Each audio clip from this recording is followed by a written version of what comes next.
सो hello दोस्तों, welcome to my new horror story. दोस्तों, इस स्टोरी का नाम है पहाड़ी शहर की खौफनाक कहानी। उत्तराखंड के एक सुदूर पहाड़ी इलाकों में एक छोटा सा शहर था, किरसड़ापुर। यह शहर घने जंगलों और ऊंची पहाड़ियों से घिरा हुआ था।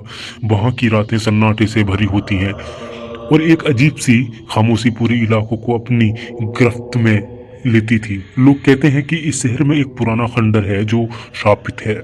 किसी ने कभी हिम्मत नहीं की उस खंडर के पास जाने की, लेकिन हर रात वहां एक दर्दनाक चीख सुनाई देती है। लोगों का मानना था कि वहां एक प्राचीन आत्मा रहती है जो अंधेरे में भटकती रहती है। इस आत्मा को छाया के नाम से जाना जाता था। एक दिन शहर में एक पत्रकार अनीश आया। वह इन अफवाहों की सच्चाई जानना चाहता था। उसने शहर के कुछ बुजुर्गों से बात की, लेकिन सबने उसे चेतावनी दी कि वह खंडर के पास ना जाए। अनीश ने जो अंधविश्वासों पर विश्वास नहीं करता था, उसने ठान लिया कि वह उस खंडर का राज पता करके रहेगा। अगली रात अनीस के एक कैमरा और टॉर्च लेकर खंडर की ओर कदम बढ़ाए। जैसे ही वह खंडर के पास पहुंचा, उसे ठंडी हवा का एक झोंका महसूस हुआ। खंडर के भीतर घुसते ही उसे ऐसा लगा जैसे कोई उसकी हर हरकतों पर नजर रख रहा हो। अचानक उसकी टॉर्च झपकने लगी और उसने इधर उधर देखा, लेकिन कुछ नहीं दिखाई दिया। तभी एक छाया उसके सामने आई।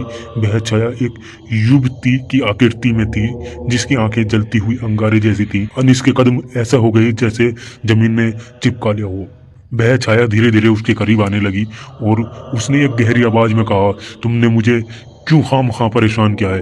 अनीस ने साहस जुटाकर पूछा, तुम कौन हो और यहाँ क्या कर रही हो? छाया ने बताया कि वह इस खंडर की रखवाली करती है। कई साल पहले इस खंडर में एक राजा ने अपने महल की सेवा में काम करने वाली युवती को बेवजह मौत के घाट उतार दिया। उसकी आत्मा यहीं बंधी रह गई। वह हर उस इंसान से बदला लेती है जो उसके क्षेत्र में कदम रखता है। अनीस को समझ आ गया कि वह अब बच नहीं सकता। जैसे ही वह भागने की कोशिश करने लगा, छाया ने उसे अपनी चपेट में ले लिया। अगली सुबह शहर वालों को खंडर के पास अनीस के कैमरा और टॉर्च मिली, लेकिन अनीस का कोई पता नहीं चला।